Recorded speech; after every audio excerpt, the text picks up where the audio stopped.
right? She used to always tell me that. And I couldn't understand it. But I accepted it for a really long time because I didn't know anything else and I didn't want to challenge anything. I just accepted it. This is what you're supposed to do. Right? Then one day, I was in the Apple store.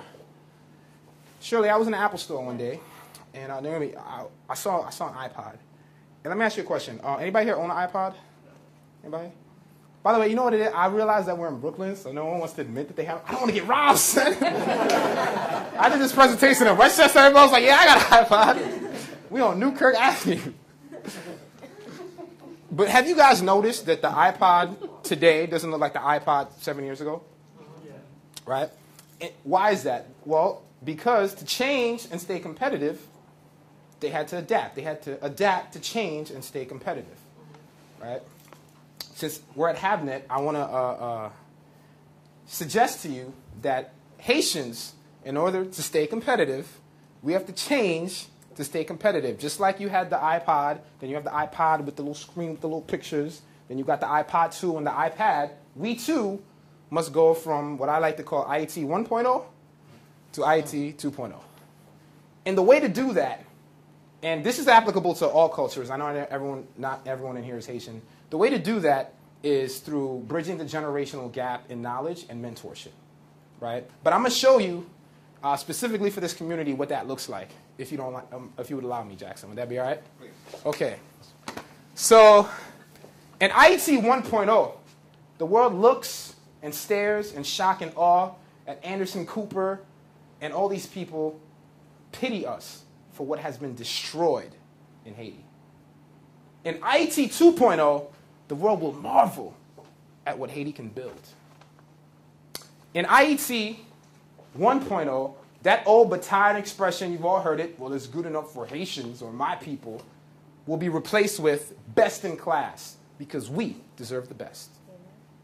In IET 1.0, that idea that we have a generation of really skilled one-word profession will be replaced with IET 2.0, where we too can have a new wave of movie directors, public servants, best-selling authors.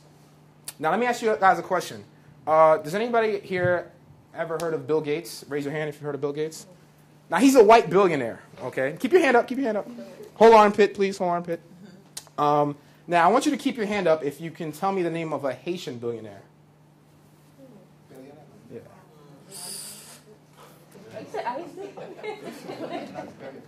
I said Bill to B. Now, this is what I'll suggest with you. In IT 2.0, by 2015, we will have the first Haitian billionaire, not because of the secrets we keep, but because of the wisdom we share. And that's...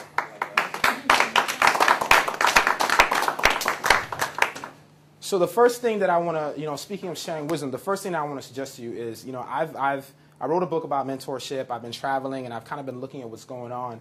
And I wanted to share this with you because I think it'll add value. What I've found out is that menteeship, Claude, is the new leadership. And it's funny, I called Claude when I was writing my book to ask him what he thought about mentors. But menteeship is the new leadership.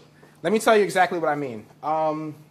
Do we have anybody in here that actually currently owns a business, any entrepreneurs?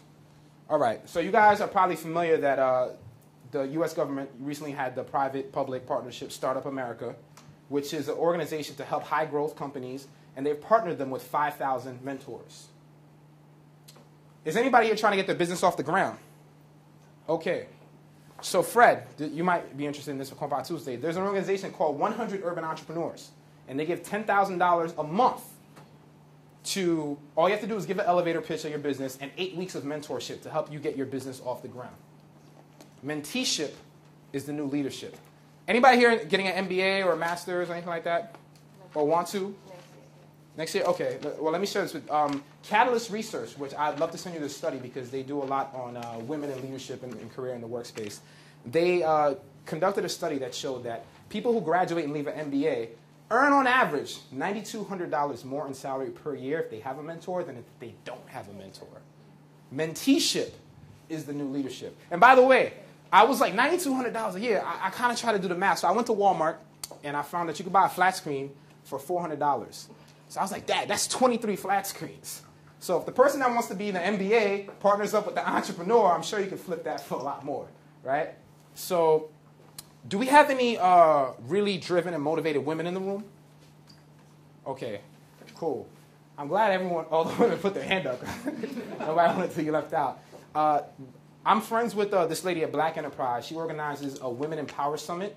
It's completely focused on helping women mentor other women who want to start their businesses, who are driven, and they give a lot of exposure. So please contact me if you have an idea and you want to get some exposure. Menteeship is the new leadership. Here's why I've been repeating that. All those organizations that I just mentioned, they're mentor organizations, and they have a highly selective selection process. And the people who get selected and take advantage of all that are people who can be great mentees. Does that make sense? So the people who are going to be the great mentees are going to be the people who are going to win the future. Isn't that great? It's great because it's a completely teachable skill. And what I wanted to do is I wanted to give you guys 3 quick tips from my book and from my material that you can use today, not tomorrow, today, to help you become a perfect mentee, to help you realize this wave and this trend that's going on right now. But before I do that, I need a volunteer. Can I please have a volunteer?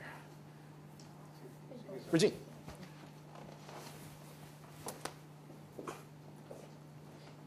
Thank you, Regine, for volunteering. So before we do this exercise, I'm so happy Regine volunteered. We're going to do what I like to call a positivity zap, right? So what we're going to do is on the count of, how are you doing? How was your week? Was it all right? Good, it was good. It was good? All right. I'm going to see if we can turn good to great. This is what we're going to do. On the count of 3, everyone is going to clap their hands and go Shazam. Wiggle the fingers. And I stay? Yeah, it's called the positivity zap, all right? So on 3, 1, 2, 3. Shazam. How do you feel now? I feel amazing. You feel amazing? Awesome. Wow, really? No, stay up here, stay up here. So this is what I want you to do. I want you to do me a favor. I want you to try to pick up that $5 bill. Just try to pick it up. No, I said try. Just try. What do you mean try? Try. No, try. All right. All right. Now, this is what I want you to do. You guys saw that, right? Yeah.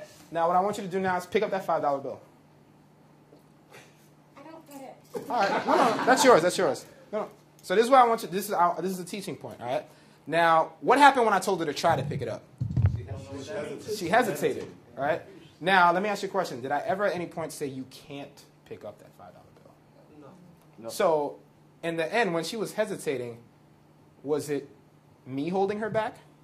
No. The only barrier was her.